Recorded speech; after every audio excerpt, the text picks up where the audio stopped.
परमेश्वर का हम धन्यवाद करते हैं और सभी मसीह भाई बहनों को जय मसीह की। आज का दिन यहोवा ने बनाया है, हम उसमें आनंदित हो। मेरे प्यारो, आइए प्रभु का वचन सुने और अपनी सारी चिंता परेशानियों को प्रभु के हाथ में सौंप दीजिए कि आ जाने प्रभु की दया हो और आप वचन सुनते सुनते भले चंगे हो जाते। जो लोग नए, कृपया इस चैनल को सब्सक्राइब कर दे। तो मैं वचन लाया हूँ इस बात पर कि कलीसिया में या यीशु मसीह को मानने वाले लोग, स्त्रियां लोग गहने नहीं पहनती हैं। तो उसी पर हम कुछ बातों को बताऊंगा कि पुराने नियम में क्या हुआ था, कैसे हुआ था।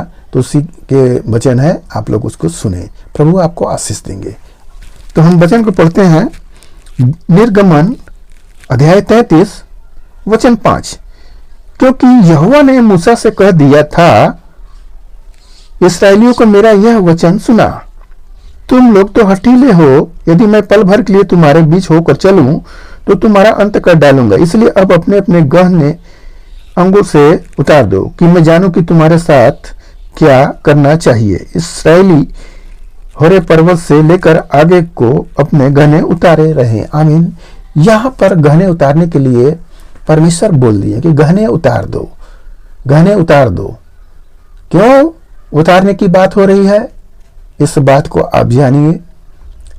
आप देखेंगे जब मूसा परमेश्वर के पर्वत पर चढ़ा तो वह 40 दिन तक लापता रहा। तब इस्राएली लोग चिल्लाए और हारून से कहने लगे कि तू मेरे लिए एक देवता बना कि जो मेरे आगे आगे चले और हमको अगुवाई करे।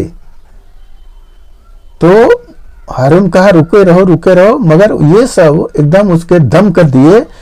तब उसने कहा कि जो तेरे कान में झुमके, बालियां जो भी है सब लेकर आओ। और सब लेकर आए और सबको गढ़ कर, उसको गलाकर उसका एक बछड़ा सोने का बनाया गया और उस बछड़े के लोग पूजा किए। तो जब ऊपर से जब 40 दिन होने पर जब वो आता है मूसा, तो देखकर वह क्रोधित होता है कि तुमने ये क्या कर दिया। तो जितने लोग दंड के पात्र थे उन लोगों को दंड दिया, कितने लोग मरे। और वही बात को परमेश्वर वही करे कि यदि मैं तेरे बीच में से होकर चलूंगा तो पल भर में तुम लोग नष्ट हो जाओगे, क्योंकि तुम लोगों ने उस सोने चांदी से पाप किया है। वह सोना चांदी पाप हुआ है, उसको उतार दो।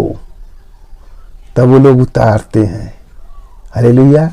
मेरे प्यार, ये से ही कलीसिया में आप देखेंगे मसीह को जो मानने वाला होगा वह सोना चांदी गहने को अपने शरीर को नहीं सजाता, क्योंकि यह चीज पुराने ही नियम से इसको उतारा गया है, मगर फिर भी लोग इसको लगाए हैं। तो जो परमेश्वर ने बोला कि उसको उतार दो, तो लोग जो वचन को मानते हैं वो सचमुच उतार ही देते हैं। और जो उसको अपने आप को सुंदरता समझता है तो वो उसको पहनता है। तो जैसे नीति वचन में बोला गया है कि शोभा तो झूठी है, जो शोभा सजावट करते हैं वह तो झूठी है और सुंदरता व्यर्थ है। ये चीज परमेश्वर ने तुम्हें सुंदर बनाया है, तुम ऑलरेडी सुंदर हो। यदि गहना पहनकर सोचते हो कि हम और भी सुंदर हो जाएंगे, यह तो तुम्हारा सोचना है, अपने घमंड की बात को तुम दिखा रही हो। तो हमें परमेश्वर के वचन के अनुसार सोने चांदी गहनों आभूषणों को पहनकर हमें बहुत सुंदरता नहीं मिल जाता। यह सब व्यर्थ है। आप देखेंगे बहुत से लोग पहने और लूट भी गए। इतनी महंगाई में सोना पहनने वाले लूट गए हैं। तो हमें इस तरह से बचना चाहिए, जैसे परमेश्वर ने बोले हैं कि हमें इस गहने को उतार दो। तो लोग गहने उतार दिए, होरे पर्वत तक उतार दिए। मेरे प्यारो, आज का इस वचन से जो कुछ भी मिला है उस पर ध्यान करें कि प्रभु हमारा पवित्र है और हमें पवित्रता का जीवन जीना है और अपने आप को इन तमाम शारीरिक अभिलाषाओं और इन बातों को हम न जोड़कर अपने जीवन को परेशानी में डाल ले, क्योंकि परमेश्वर हमारा सच्चा न्यायी है। वो न्याय करता है। अपने जो उसके वचनों पर ध्यान करते रहते हैं, चलते रहते हैं, परमेश्वर उन्हीं से प्रसन्न रहता है। हालेलुया। तो हम परमेश्वर की इच्छा को पूरा करेंगे, न कि अपनी इच्छा को पूरा करेंगे। यदि हम अपनी इच्छा को पूरा कर रहे हैं तो हम शारीरिक व्यक्ति हो गए, और शारीरिक व्यक्ति का क्या होता है? मृत्यु होता है और वह समाप्त होता है, शरीर की कटनी से वह कट जाता है। परंतु जो आध्यात्मिक व्यक्ति होता है, आत्मा पर मन लगाता है, तो वह जीवन और शांति पाता है। तो हमें परमेश्वर की इच्छा के अनुसार जीवन को बिताना है और गहने गुड़िया इन सबों के चक्कर में नहीं पड़ना है।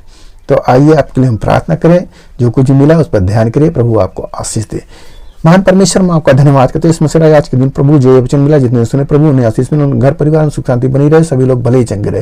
हे मेरा आज का वचन जो मिला है पिता, उनके हृदय रूपी पटिया पर लिखी जाए है पिता, उसी के अनुसार वो चलने वाले हो। धन्यवाद करते हुए प्रार्थना यीशु मसीह के नाम में, आमीन।